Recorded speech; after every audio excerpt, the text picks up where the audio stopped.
This is MJ. I love comics, but I also love tokusatsu, and what I want to talk about today is Skullman by Shotaro Ishinomori. It's kind of combining my two favorite things, potentially.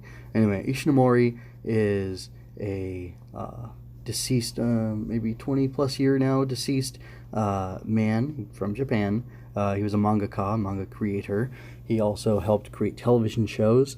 If this Skullman looks familiar to you at all, it might be because his design was sort of adapted, and there's all sorts of lore around the tokusatsu community about how he was basically adapted into a grasshopper design from a skull design with those big eyes for Ishinomori's co-production with, I can't remember who now, originally, I think TV Asahi, to make Kamen Rider.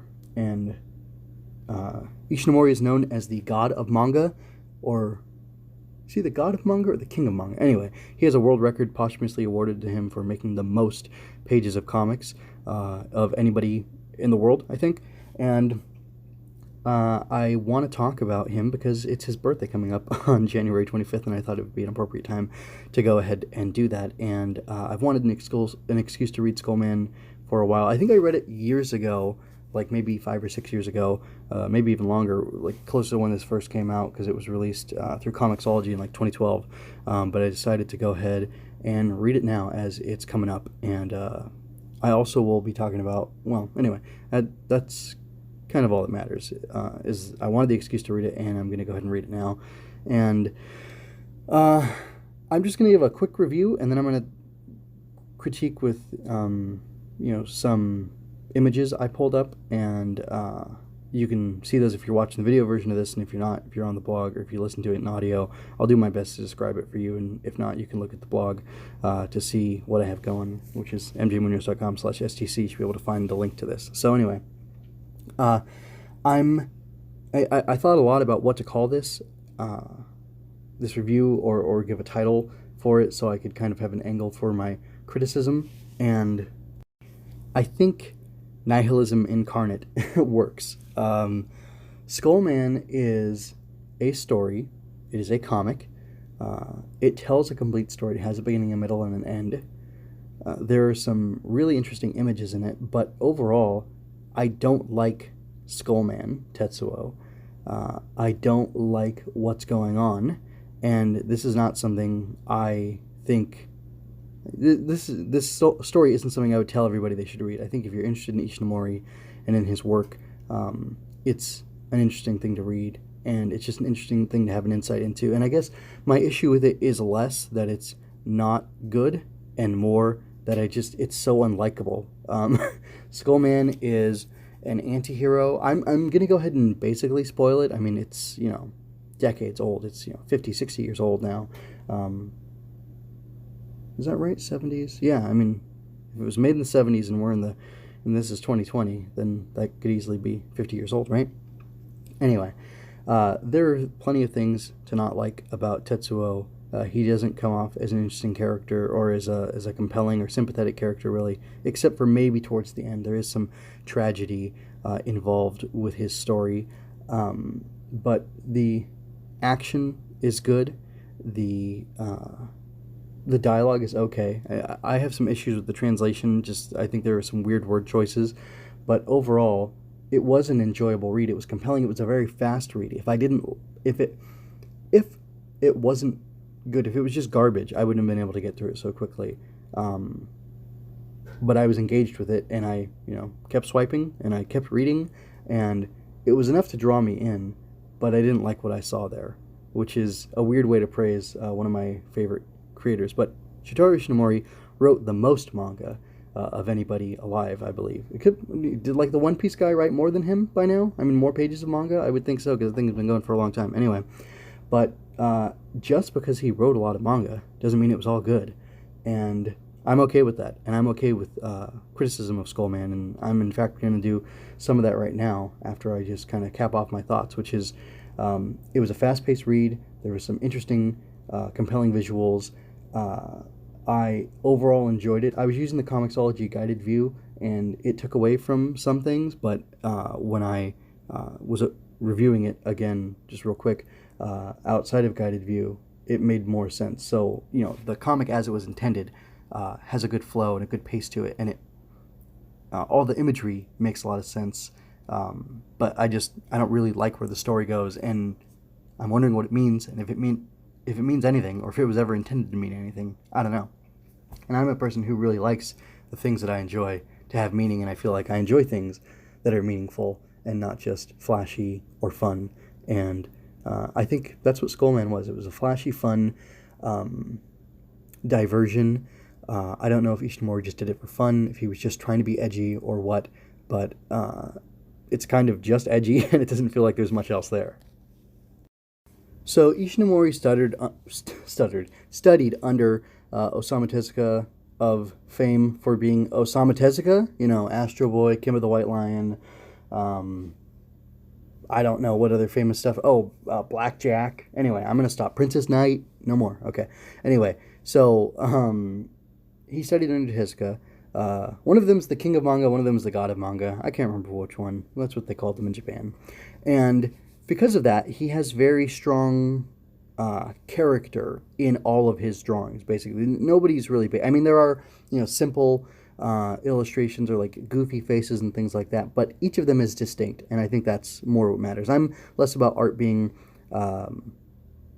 accurate and more about it being emotive or distinctive and having a feeling.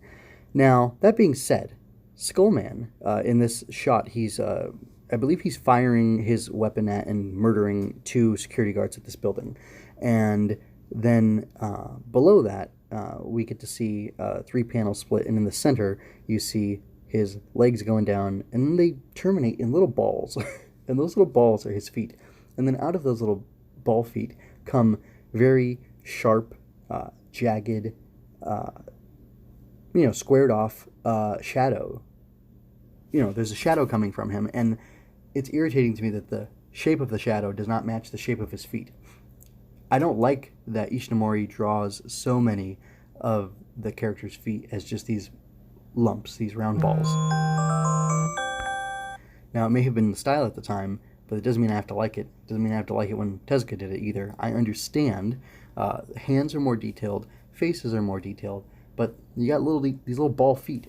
And in some scenes they work, and in some they don't. And in like the splash page, when you first see Skullman, I think he's standing on top of a like kanji or whatever Japanese letters, that because there's different types. I'm not being dismissive and saying whatever. I like Japanese stuff enough to know that there's multiple styles of the Japanese letters that are used. Some are borrowed from Chinese. That doesn't matter. Anyway, there's katakana, or there's kanji, hiragana, and is the other one katakana? Or am I making stuff up? I don't know. Anyway, but I'm trying to be respectful, but I don't remember all the terms, so forgive me. Anyway, so in that drawing, though, Skullman has 1 foot that's a ball, and then 1 foot that's turned away from the camera, and it's drawn like an actual foot. Like it looks like a man's shoe with a foot inside of it connected to his leg.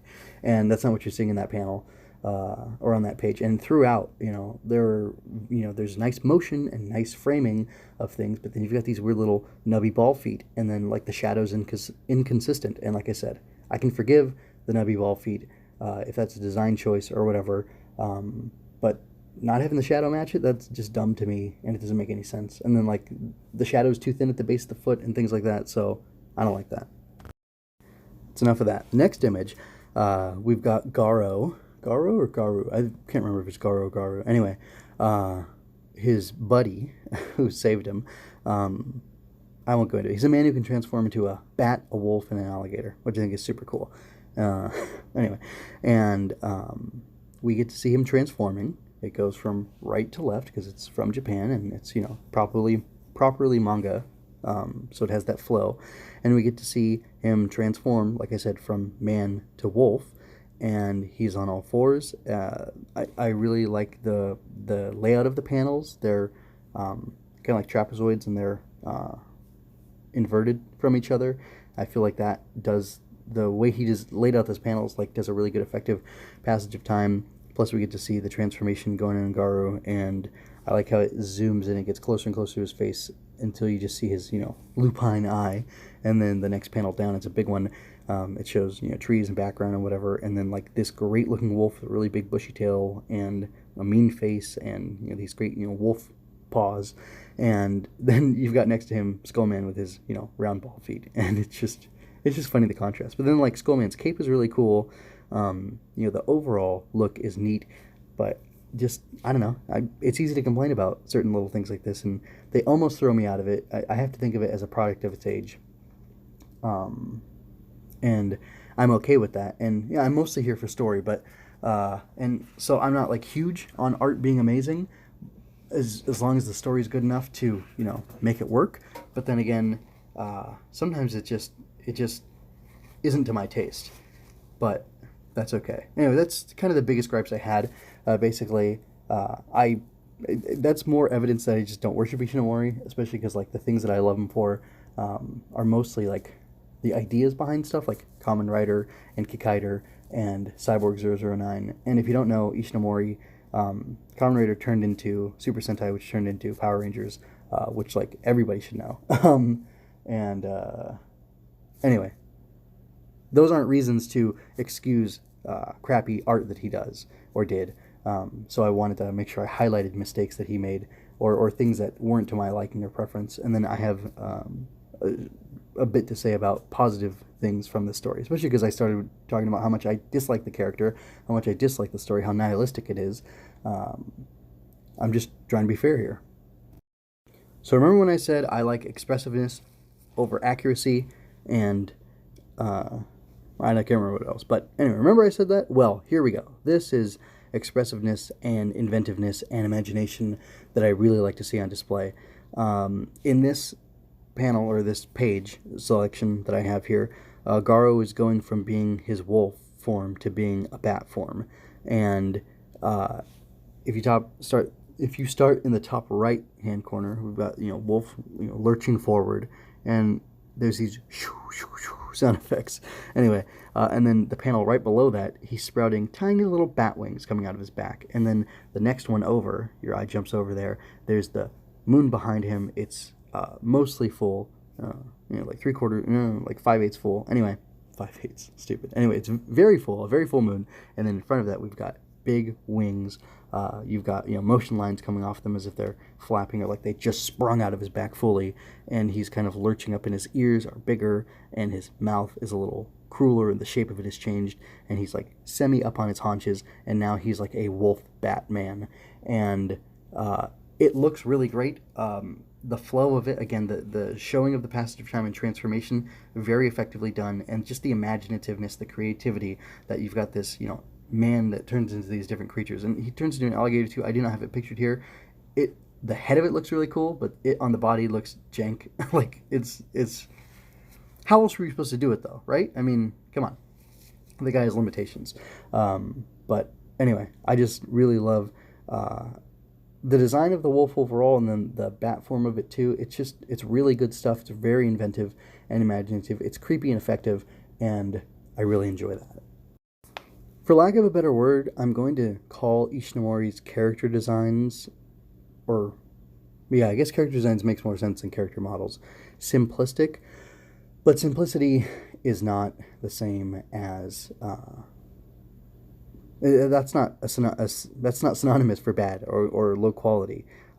If you can make an image effective with a little bit of work. Anyway, I just watched Digibro highlighted Tommy Oliver, pulling information from that book about comics, learning comics, I think, and he was talking about abstraction, and Ishinomori's characters are fairly abstracted. There's a lot of variety in their designs. Like this woman here, it's a very classic look for a woman from Ishinomori, and I don't think I've seen too many Tezuka women, so I couldn't really say if they look like his or not. It kind of reminds me of Leiji Matsumoto's women, where there's like an emphasis on the eyes. This Maya character, her eyes are basically closed, or either that or her lashes are very, very, very thick. I can't quite tell, but it reminds me of the softness and the vulnerability that Matsumoto puts into the eyes of his female characters, which is something I absolutely love. His female character designs. I like his men too. They're awesome. They look great. Anyway, but then you've got the old man here, and he looks so different from all the other men in this comic. He doesn't look cartoonish. He looks very robust, very powerful. like there's a gravitas and a weight to him, and there's a like sadness to her, and the fact that their avatars for like a weight and a weariness. It's interesting. Like their character designs are simplistic, but they're so effective because they kind of represent the tragedy that is Skullman. And I said I was going to spoil it, but I'm going to try not to actually because I think it's more interesting if I don't. And I would just, if you're going to check it out, warn you that it's really nihilistic and everything's terrible and there's lots of death and murder and stuff. And Skullman's definitely an anti-hero, but the focus right now is supposed to be on the positives and the effectiveness of the artwork. And I think not only it's interesting to me that he has these very cartoonish characters, but then the way that he shows them, it's so cinematic. It's so well directed, and I think that's what really sells me on Ishinomori's work because the designs may be a little goofy for me, but the way they're treated is serious, and the way they're shown is serious, except for when they're purposely funny, which is fine. So the last few images I want to discuss and am going to be showing are basically Tatsuo and Garo as a wolf stalking this man and woman that he's been looking for.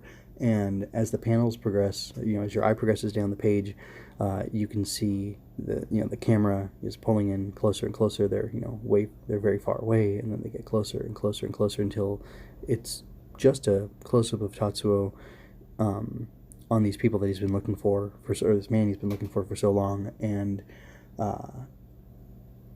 he has this very blank expression, and it's interesting because there's some emotion in there, and it feels like it's not an ambivalence, it's not sadness.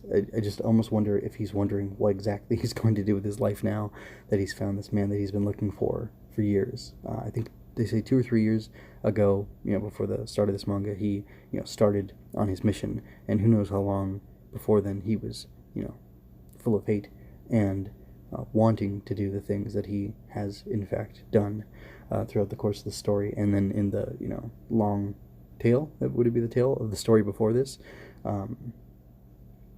Anyway, again, it's another effective image, and the way it's all framed is really interesting to me. And then there's just, there's good stuff. There's he's stalking someone in a forest. Garo's killed one person, and then he's standing over another, and he's laughing at them as they're about to die. And he and the form in the background are in silhouette, and his eyes are white, and you can see his big, Skullman eyes, shining in the darkness. They're popping out from his body. There's that contrast there. There's that use of silhouette. I think it's really great technique. Garo's in the foreground, and he's very well defined. He's got a bunch of lines on him for his fur and things like that. And it all works. It's all very well done, and it looks so good. I think the composition of it is really great. The way it cuts between Skullman and his victim here, it's again just very effective, very good work, very compelling. It made me want to keep turning the page and find out more of what's going on, even as I didn't like what this character was doing. So I kind of like the story, or I enjoy it in spite of itself, and that's okay. I don't have a problem with that. Anyway, not something I invite upon myself a lot of the time, especially because the messages in Kamen Rider, Kikaider, Cyborg 009, other tokusatsu is so positive, and this is just so dark and so bleak. But I don't really have a problem with that. Things have permission to be bleak. This was a one-shot. It was a short story, and I guess something that I like about Ishinomori is that he made so much stuff, and I don't even know a fraction of it really, or I know a fraction of it, but it's a very small percentage of the things that he made, and I find it very inspiring that he just made so much stuff. And I don't know, I kind of lost the point of what I was trying to say, except for I enjoy this, and I find the amount of work that he did inspiring. I just wonder how much of it had some lackluster elements in it. I genuinely do wonder that, but I also don't have time to go ahead and read through all of his stuff just to criticize it and point out the flaws and foibles of it. I just kind of want to focus on the good, and I'm going to find enjoyment in life not by trying to tear stuff down or whatever, but by investigating the things I'm genuinely interested in, and thinking about them, critiquing them, and I think the Skullman story is something I want to critique, because in the end, it almost seems like a Greek tragedy wherein somebody was trying to avoid a certain fate and they brought that fate upon themselves. And I like that. I do like that. I genuinely enjoy that idea. And I think it resonates with humanity, which is why it's lasted so long outside of, a single culture. But, gosh, what else to say about it? I don't know. It's really interesting how nihilistic it is. And I don't think that's the message Ishinomori wanted you to take away from this. I just think it's another view. It's a view from another side of things, it's a different perspective on the world that you might not get, otherwise. And maybe it's instructive or useful for that purpose alone. I don't know. It definitely could have been way more violent and gratuitous, and I'm glad it wasn't. Skullman's definitely not a hero. He's definitely an anti-hero. He definitely did a lot of bad things that he should, suffer for or pay for. But I think the comic did a good job of, not showing as much as it could have showed. And I think it's probably for the best. The last image I want to, talk over and end on is this image of Skullman. It looks like he's hypnotizing a man to get information from him, and he's talking about trying to find the man that he knows. And, I'm going to skip over the content except to say that not only are the character designs, a little bit goofy, but then treated in a serious way, but there's serious subject matter covered by Ishinomori. So in Kamen Rider and in this, and in Cyborg 009, and I don't know what Kaider specifically, but they deal with like real world politics, and they frame things as if, you're really living in a world where there's, corporate greed and corruption and government corruption and things like that. And that's really interesting to me. I really like those things. But I think the reason, and I just have to say, this is a really striking image. I love the framing of it. Thank you for sticking with me. Check out mjmunoz.com for more of my work. I'm an aspiring author who will gladly accept your financial support through Ko-fi, or you can buy merch from my Redbubble store. Swinging Through Comics can be found on YouTube, iTunes, Google Play, Stitcher, and mjmunoz.com/stc. Relevant links are in the show notes. If you had a good time, like and share this, subscribe and ring that bell to catch me next time I'm Swinging Through Comics. And right now, I want to let you know that if you haven't checked out MJ Loves Toku, which is my other channel, other show about tokusatsu, and this Skullman thing interested you at all, which I don't think I did a very good job of selling the rest of tokusatsu by talking about this comic. But if you want to see more things related to the work of Shotaro Ishinomori, I am covering those over there on that channel, on that podcast. Again, that's MJ Loves Toku. You can find it. There are links to it through my website, and yeah, that's pretty much what I'm going to do. And I want to let you know, too, that I'm actually currently listening to, well, not at this moment, but I'm like halfway through An Amazing Life, the Stan Lee biography, and I'm going to be talking about that here on this channel as well. There's actually a fun connection between Spider-Man and Power Rangers and Shotaro Ishinomori and Stan Lee. And lots of people have talked about that. You probably know about it, but I just think it's neat. Supposedly without that we wouldn't have Power Rangers, and then when the new Spider-Verse comes out, it's going to have Change Leopardon in it, which is the Japanese or Toei Spider-Man mecha that was introduced in that show. Anyway, kind of a neat thing. Was there anything else? No, not really. I thought this would be a fun little tribute to do. I already did a comic review this week, but I thought, let me try one more. And I'm actually going to be reviewing another Ishinomori comic next month, which I think might have a wider appeal to people in the United States. But it's still, something that's based in Japan. But anyway, I think it's going to be really neat. But that's all I have to say for now, so take care, folks.